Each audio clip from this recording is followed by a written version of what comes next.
नमस्कार दर्शक बंधु। गीतार भगवान श्रीकृष्ण कहते जेतेबेले मनीषर आवश्यकता पड़ी थाए सेतेबेले तार कथा कहिबार शैली बदली जाए। दर्शक बंधु, फायदा सबुठु तले पड़िथिबा जिनिसर होइथाए। लोके किंतु सबुबेले उठाई चलती। सबुबेले सेही लोक हारी थाए जी आशा बारंबार करिथाए, किंतु सेही लोक जीति थाए जी चेष्टा हजारे थर करिथाए। जेउ मनीष को आमे भल पाई थाउ सेही मनीष ही आमर फायदा उठाई थांती, कारण सेही मनीष ही आमर दुर्बलता विषय जानी थांती। एमिति निजको चालाकी करंतु, समस्त को क्षमा करि दियंतु। एमिति बोका बनंतु नहीं कि जी आपण को धोखा देई थांती ताकू आउ थरे विश्वास करी बसंतु नहीं। जीवन रे आपण सेही स्थान रे पहुंची जांतु। लोक माने आपण को हराइबा परे अनुताप करिवे। जीवन रे केबे काहाकू निजर दुख को कुहंतु नहीं। आपण जेमिति अछंती सर्वश्रेष्ठ। भगवान कहंती सबुबेले निजको अन्य सहित तुलना करी केबे दुखी हुओ नहीं। भगवान काहाकू बिना कारण रे गढ़ी नाहंती। समस्तंकर किछि ना किछि गुण थाए। मनुष्यर मन ही सबुठु बड़ शत्रु आउ मित्र होइथाए। जदि मन आपणकठु जीति जाए आपणकर शत्रु बनी जाए। जदि आपण मनठु जीति जाती आपणकर बंधु बनी जाए। जदि केही आपणकु अणदेखा करे बिल्कुल भी खराब भावंतु नहीं, कारण लोक माने सबुबेले आपणकर परिस्थिति हिसाब रे जिनिसर अणदेखा करती। सेही लोकंको पछरे गोड़ांतु नहीं जेउ लोकंकु आपणकर कौनसी आवश्यकता नहीं। भगवान कहिचंती भूल सबु मनीषर होइथाए, किंतु सेही मनीष तार भूल को सजाड़ी थाए जार मन निर्मल आउ हृदय सफा थाए। समस्तंकु निजर समय जरूरी दियंतु, कारण प्रथम आवश्यकता आपण निजे होइथांती। संपर्क जेते खराब थाउ ताकू केबे भांगिबाकू दियो नहीं, कारण मैला पानी केबे शोष मेंटाई पारे ना, परम निया लिभाई पारे। दुनिया जेतेबेले असुविधारे पकाई थाए सेतेबेले भगवान हजारे रास्ता देखाई थांती। विश्वास करिबा वाला बुद्धिमान होइथाए, किंतु बोका मनीष विश्वास भांगी देई थांती। जदि केही बुझु नाही तो ताकू बुझेइबा कौन दरकार, आउ जदि केही मानु नाही तो ताकू मनेइबा कौन दरकार। स्वच्छ मनरे कौनसी दरकारे मनीषर साहाय्य करी तो देखंतु मनकू बहुत आनंद मिलिबो। जाहाकू जीवार अछि ताकू जीवाकू दियंतु। जदि भी से आजी रही जाउची काली की से निश्चय जीव।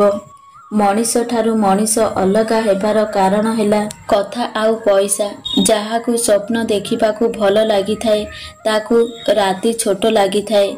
जाहाकू स्वप्न साकार करिबाकू भल लागि थाए ताकू दिन छोट लागि थाए।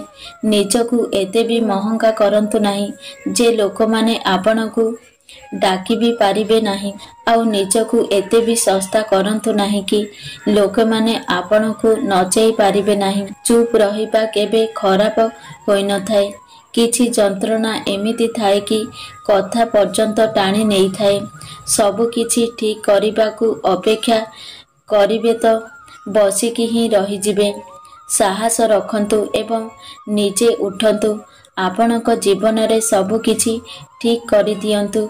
दर्शक बंधु, भगवान कहंती दुनिया रे सेही लोक माने सबुठारू अधिक खुशी होइथांती जेउ माने जानी थांती कि अन्य मानक उपरे कौनसी आशा रखिबा वृथा होइथाए। जीवन रे दुख मिलिबा भी जरूरी होइथाए, कारण जदि आपण सबुबेले खुशी रे रहिबे केबे भी आपण आगकू बढ़ी पारिबे नाही। एही भली खराब चिंताधारा जेउ मनीष पाखरे थाए सेमाने भाबंती एकुटिया रहिले कौन करिहेबो, किंतु टिके देखंतु सूर्य को जीए सारा दुनिया को आलोक देउछि। भगवान श्रीकृष्ण कहिचंती जेउ बाटरे गले आपण एका होई जाउछंती तेबे बुझी जांतु आपण ठीक बाटरे चालुछंती। काहेकि ना सत्यर पथरे चालिले केही आपणकर साथी रे रहिबे नाही। ତୁମକୁ ଯିଏ ଥଟ୍ଟା କରୁଛି ତାକୁ ଥଟ୍ଟା କରିବାକୁ ଦିଅ। ତୁମକୁ ଯିଏ ଖରାପ ଭାବୁଛି ତାକୁ ଖରାପ ଭାବିବାକୁ ଦିଅ ନା। କାରଣ ଏ ଦୁନିଆ ହିଁ ଏମିତି, ଯେଉଁଠି ଭଲ ଲୋକଙ୍କୁ ମିଳେ ନିନ୍ଦା ଆଉ ଖରାପ ଲୋକଙ୍କୁ ମିଳେ ପ୍ରଶଂସା। ଆପଣ ଯେତେ ଭଲ ହୋଇଥାନ୍ତୁ ନା କାହିଁକି, ଆଉ ଯେତେ ଭଲ କାମ କରନ୍ତୁ ନା କାହିଁକି, କିନ୍ତୁ ଗୋଟିଏ କଥା ମନେ ରଖିଥିବେ ସବୁବେଳେ, ଆପଣଙ୍କୁ ଯିଏ ଖରାପ ଭାବୁଛି ସେ ମଲା ଯାଏ ଖରାପ ଭାବୁଥିବ। କାହିଁକି ନା ତାର କୁତ୍ସିତ ଭାବନାର କୌଣସି ଉପଚାର ନାହିଁ।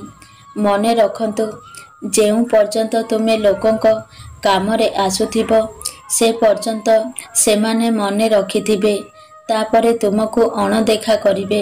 ଯେମିତି ଦୀପ ଜଳିଗଲା ପରେ ଡିଆସିଲି କାଠି ଅଲୋଡ଼ା ହୋଇଥାଏ। କେବେ ବି ନିଜର ଶାରୀରିକ ଶକ୍ତି ଆଉ ଧନର ଶକ୍ତି ଉପରେ ଭରସା ରଖ ନାହିଁ।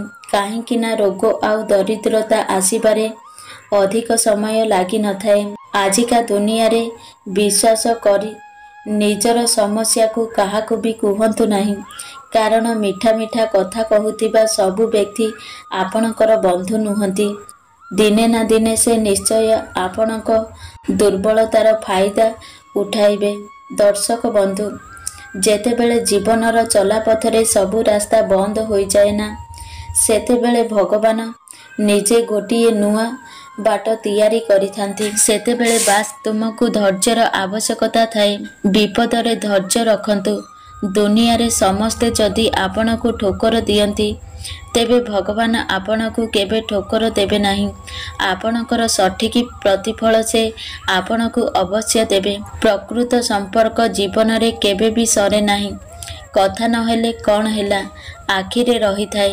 ଆଖିରୁ ଦୂରେଇ ଗଲେ ବି ମନରେ ରହିଥାଏ। କିଛି ନ କହି ବି ଯିଏ କହିଥାଏ, ଦୋଷ ନଥାଇ ବି ଯିଏ ସବୁ ଦୋଷ ନିଜ ପକ୍ଷକୁ ନେଇଥାଏ, ଦୂରରେ ଥାଇକି ବି ଯିଏ କର୍ତ୍ତବ୍ୟ ତୁଲାଇଥାଏ, ସେହି ସମ୍ପର୍କ ହିଁ ପ୍ରକୃତ ସମ୍ପର୍କ କୁହାଯାଏ। ମନେ ରଖନ୍ତୁ ଏହା। ଦର୍ଶକ ବନ୍ଧୁ, ଟିକିଏ ଧ୍ୟାନ ଦେଇ ଶୁଣନ୍ତୁ। ଜଙ୍ଗଲରେ ପ୍ରତିଦିନ ସକାଳୁ ବାଘ ଭାବେ ଯେ ତାକୁ ଜୋରରେ ଦୌଡ଼ିବାର ଅଛି, ନହେଲେ ସେ ଭୋକରେ ମରିଯିବ। ଏବଂ ହରିଣ ମଧ୍ୟ ଭାବେ ଯେ ତାକୁ ବାଘଠୁ ବେଶୀ ଗତିରେ ଦୌଡ଼ିବାର ଅଛି, ନହେଲେ ମୁଁ ମରିଯିବି। ଆପଣ ବାଘ ହୁଅନ୍ତୁ ବା ହରିଣ, ସେଥିରେ କିଛି ଫରକ ପଡ଼େ ନାହିଁ। ଯଦି ଆପଣଙ୍କୁ ସୁନ୍ଦର ଜୀବନଯାପନ କରିବାର ଅଛି, ତାହେଲେ ପ୍ରତିଦିନ ଆପଣଙ୍କୁ ଦୌଡ଼ିବାକୁ ପଡ଼ିବ। କାରଣ ସଂଘର୍ଷ ବିନା ନା କିଛି ମିଳିଛି ନା କିଛି ମିଳିବ। ଥରେ ଅର୍ଜୁନ ଭଗବାନ ଶ୍ରୀକୃଷ୍ଣଙ୍କୁ ଗୋଟେ ପ୍ରଶ୍ନ ପଚାରିଲେ, ହେ କେଶବ, ଯଦି ଗୋଟିଏ ମଣିଷ ପାପ କିମ୍ବା ପୁଣ୍ୟ କର୍ମ କରି ମରିଯାଏ, ତାହାର ଫଳ ଆତ୍ମା କାହିଁକି ଭୋଗ କରିଥାଏ? ଯେଉଁ ବ୍ୟକ୍ତି ଅନ୍ୟମାନଙ୍କ ହିତ ସାଧନାରେ ସଦାସର୍ବଦା ବ୍ୟସ୍ତ ରହେ, ଭଗବାନ ସବୁବେଳେ ତାର ମଙ୍ଗଳ କରନ୍ତି। ଭଗବାନ ଶ୍ରୀକୃଷ୍ଣ କହିଲେ, ହେ ପାର୍ଥ, ମନୁଷ୍ୟ ତାର ଆତ୍ମା ଶାନ୍ତି ଓ ଶାରୀରିକ ସୁଖ ପାଇଁ ମନ ଦ୍ୱାରା କର୍ମ କରିଥାଏ। ଶରୀର ଦ୍ୱାରା କରିଥିବା ପାପ ଶରୀର ହିଁ ଭୋଗିଥାଏ। ଅର୍ଥାତ କାହା ଘରୁ ଟଙ୍କା ଚୋରି କରି ମଣିଷ ସୁଖୀ ହୋଇଥାଏ, ତାହା ହେଉଛି ଶରୀରର ପାପ। ଆତ୍ମା ଦ୍ୱାରା କରିଥିବା ପାପ ହିଁ ଆତ୍ମା ଭୋଗ କରିଥାଏ। ଅର୍ଥାତ ଅନ୍ୟ ଘରୁ ଟଙ୍କା ଚୋରି ହେଲେ ମଣିଷକୁ ଖୁସି ମିଳିଥାଏ, ଏହା ହେଉଛି ଆତ୍ମାର ପାପ। ଶରୀରକୁ ମର୍ତ୍ତ୍ୟରେ ସୁଖ ଦୁଃଖ ମିଳିଥାଏ, ଆଉ ଆତ୍ମାକୁ ସ୍ୱର୍ଗରେ କିମ୍ବା ନର୍କରେ ମିଳିଥାଏ। ଗୀତାରେ ଭଗବାନ ଶ୍ରୀକୃଷ୍ଣ କହିଛନ୍ତି ଯେ ମୁଁ କାହାର ଭାଗ୍ୟ ତିଆରି କରେ ନାହିଁ, ମଣିଷ ନିଜେ ନିଜର ଭାଗ୍ୟ ତିଆରି କରିଥାଏ। ତୁମେ ଆଜି ଯାହା କରୁଛ ତାହାର ଫଳ ତୁମକୁ କାଲି ଅବଶ୍ୟ ମିଳିବ ଏବଂ ଆଜି ଯାହା ତୁମ ଭାଗ୍ୟରେ ଅଛି ତାହା ପୂର୍ବରୁ କରାଯାଇଥିବା କର୍ମର ଫଳ ଅଟେ। ସେଥିପାଇଁ ଜୀବନକୁ ଉପଭୋଗ କର, ନିଜେ ହସ ଓ ଅନ୍ୟକୁ ହସାଅ। ରାଗ ଅହିଂସା ଛାଡ଼। କାରଣ ମଣିଷର ନିଶ୍ୱାସକୁ ବି ବିଶ୍ୱାସ ନଥାଏ, ସେ କେବେ ଫେରିବ କି ନାହିଁ। ଦର୍ଶକ ବନ୍ଧୁ, ଆମ ଆତ୍ମା ବାହାରେ ଆମର କୌଣସି ଶତ୍ରୁ ନଥାନ୍ତି। ଆମ ଆତ୍ମା ଭିତରେ ହିଁ ଆମର ପ୍ରକୃତ ଶତ୍ରୁ ବାସ କରିଥାନ୍ତି। ସେମାନେ ହେଉଛନ୍ତି କ୍ରୋଧ, ଗର୍ବ ଏବଂ ଘୃଣା। ଦର୍ଶକ ବନ୍ଧୁ, ଏସବୁକୁ ପରିହାର କର ଏବଂ ଏକ ଶାନ୍ତିପୂର୍ଣ୍ଣ ଜୀବନ ଉପଭୋଗ କର। ମଣିଷର ଭାଗ୍ୟରେ ଯାହା ଥାଏ ତାହା ହିଁ ଘଟିଥାଏ। ତାକୁ କେହି ବି କେବେ ପରିବର୍ତ୍ତନ କରିପାରନ୍ତି ନାହିଁ। ବିଜ୍ଞାନର ଅଗ୍ରଗତି ଘଟିଲେ ବି ମଣିଷର ନିଜ ଜୀବନକୁ ରକ୍ଷା କରିପାରେ ନାହିଁ। ମଣିଷ ଯେତେ ଦିନ ପାଇଁ ଏ ଧରାପୃଷ୍ଠକୁ ଆସିଛି ସେତିକି ଦିନ ପରେ ସେ ତାର ଲୀଳାଖେଳା କରି ପୁଣି ଫେରି ଯାଇଥାଏ। ସୃଷ୍ଟିକର୍ତ୍ତା ହେଉଛନ୍ତି ଆମର ନିର୍ଦ୍ଦେଶକ, ଆଉ ଆମେମାନେ ହେଉଛନ୍ତି ଗୋଟିଏ ଗୋଟିଏ ଛୋଟ କଳାକାର। ତେଣୁ ପ୍ରତିଦିନ ସକାଳୁ ପ୍ରଭୁଙ୍କୁ ଦୁଇ ହାତ ଟେକି ସମର୍ପଣ ଭାବନାରେ ସମର୍ପି ଦିଅନ୍ତୁ ଯେ ଆଜିର ଅଭିନୟ ସୁନ୍ଦରତାରେ ଭରିଯାଉ।